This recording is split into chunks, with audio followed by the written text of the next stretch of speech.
started my internship there last September and did 400 hours that lasted me till December, till Christmas break. So while I was there, I did this project. So what I wanted to look at with my project was parent involvement in education, because that's always been one of my passions that got me into this program. And for the role of a counselor, what that means is obviously building that connection between the school and the home. You know, we're not the teacher and stuff like that, so it's what's our role in fostering that communication and that involvement. And so that's what I went into when I started this project.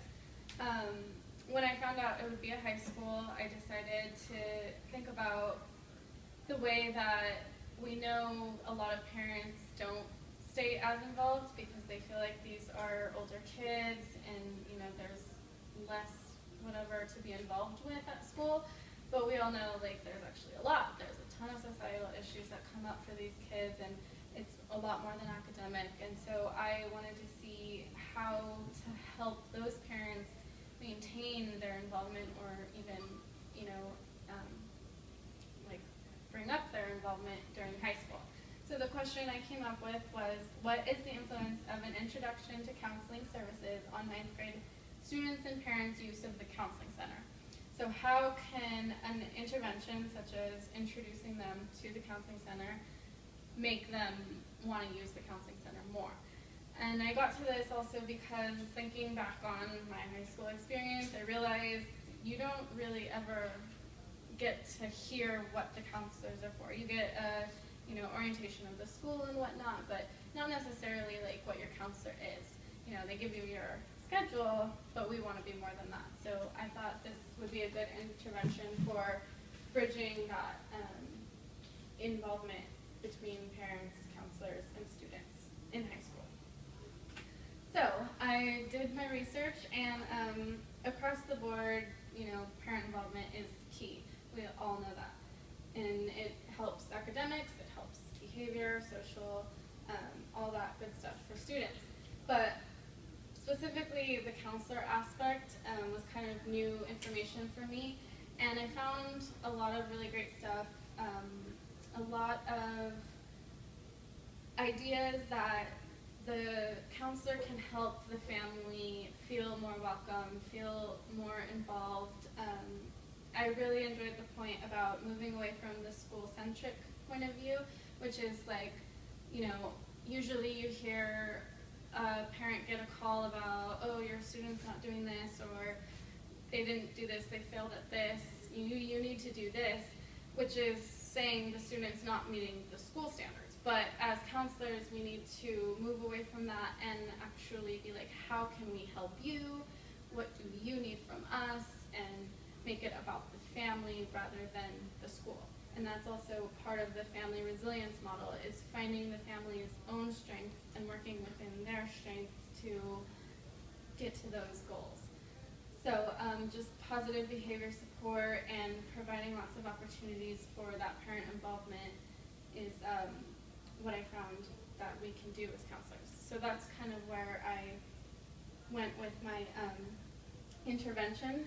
And I wanted to create an opportunity for the parents to come in and, like I said, get to know the counseling center, also have their student there. That way I could just deliver a brief. It was like 15 to 20 minutes.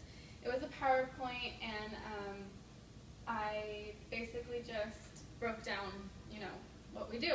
I even put up like the Ask a National model for them to see the big picture of counselors' you know, goals, and to just illustrate that we are more than, you know, schedulers or whatnot. So I did that. I broke it down into academic, personal, social, and career, and I gave them examples of how they can use the counseling center. Like I really emphasized just communication and building a relationship, and within each domain, like how they could do that. So also at the end, I made sure that they all knew who their counselor was and where they could find them, and all those little questions of, you know, how to get in contact with the counselor. So that was the intervention. I only gave it to freshman participants, and my first presentation was done at an open house night.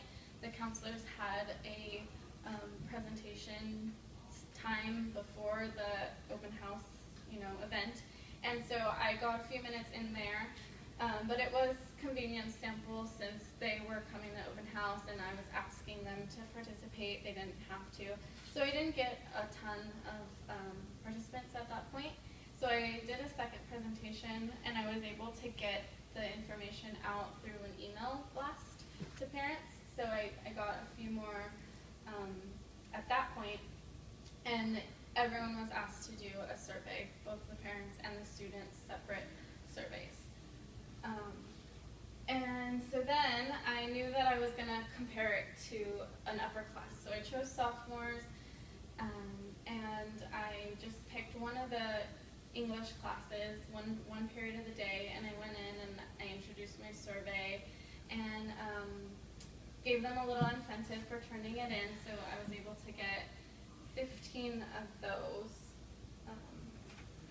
Yeah, I got, oh no, it's not that bad. But yes, I got like 11 or 12 freshman participants and 15 sophomore participants. And so everyone took the same survey, pretty much. It was like slightly varied depending on, if they attended the session or if they didn't. They were given a 4-point scale, and so they had to decide basically if they really were enthusiastic about the question or if they didn't know or not at all.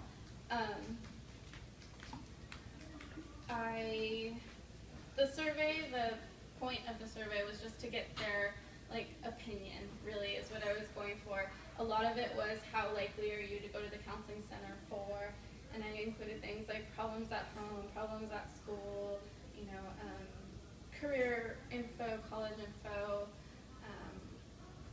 interests and whatnot. And then I also asked how much they would like to have a closer relationship with their counselor.